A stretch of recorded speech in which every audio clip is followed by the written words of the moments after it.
Hi, and welcome to The Gist. Due to the pandemic, it may have been a while since any of us have been on a plane, but we can likely remember times when we were excited about traveling somewhere only to have our plane enter a holding pattern, flying circles over the airport, waiting for clearance to land, or stuck on the tarmac waiting for a gate. Sometimes life can feel this way. During COVID, we have all no doubt felt stuck, at least occasionally, waiting for life to happen, waiting to move on. But if we look closely, life isn't always about external things. Going places, seeing people.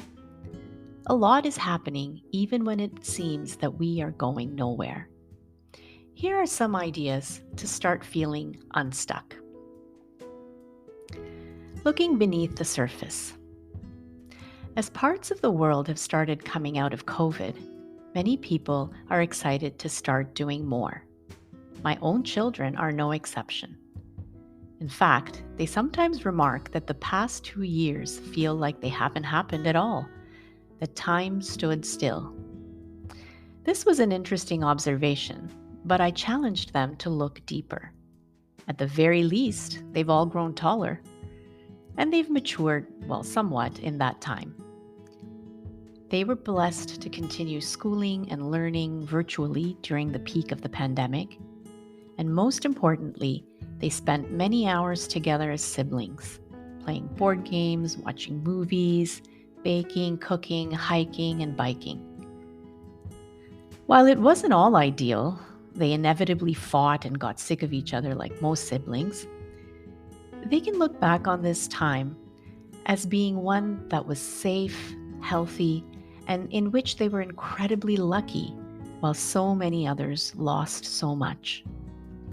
Sometimes stability can feel boring on the face of it, but during the pandemic, when so much was uncertain and so many were suffering, that stability meant everything. Make flexible plans. COVID has likely left many of us wondering if we can really start making any plans.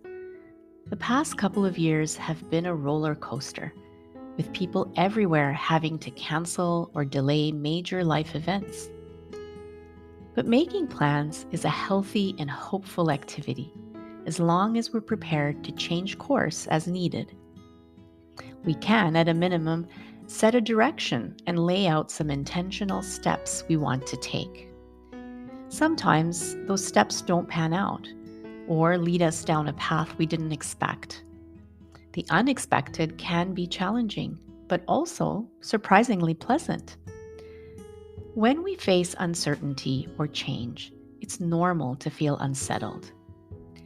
But Canadian clinical psychologist Kristen Burr coaches people to practice radical acceptance.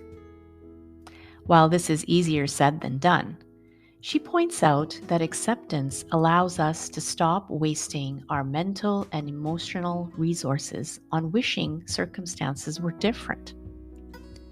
Our attention is important in managing our emotions and our relationships. So we should conserve this precious resource and use it constructively.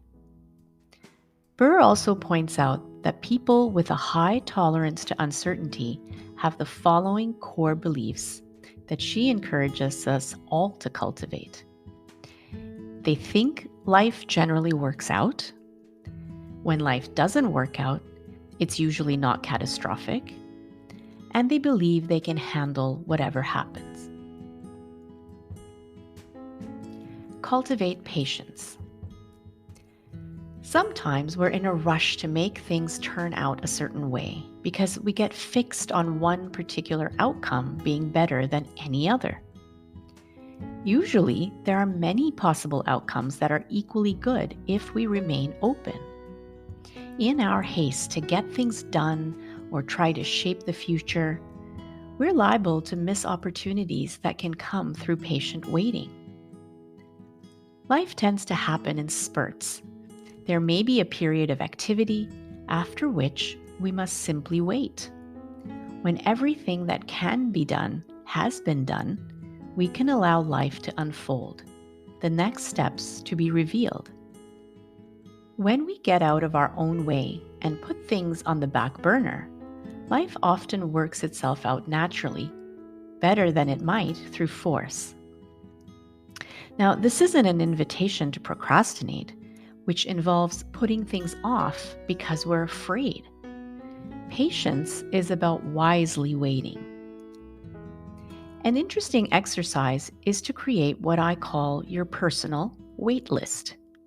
That is, a list of things that can't be resolved at the moment, and your feelings of frustration or worry associated with each of them. The act of noting these things on paper can help us move on from that sense of restlessness. We can then put that list away for a day, a week, or a month, and when we come back to it, at least some of those things on the list will likely have resolved themselves. We might realize over time that most of the things we worry about don't actually happen, and that patience pays off. So if you've been feeling stuck lately, try looking beneath the surface of life, and you might see the abundance of wonderful things that are happening all the time if we look closely enough. And cultivating openness, flexibility, and patience can allow us to better navigate and enjoy the winding road that is life. On that note, wishing you a great week ahead, and see you next time on The Gist.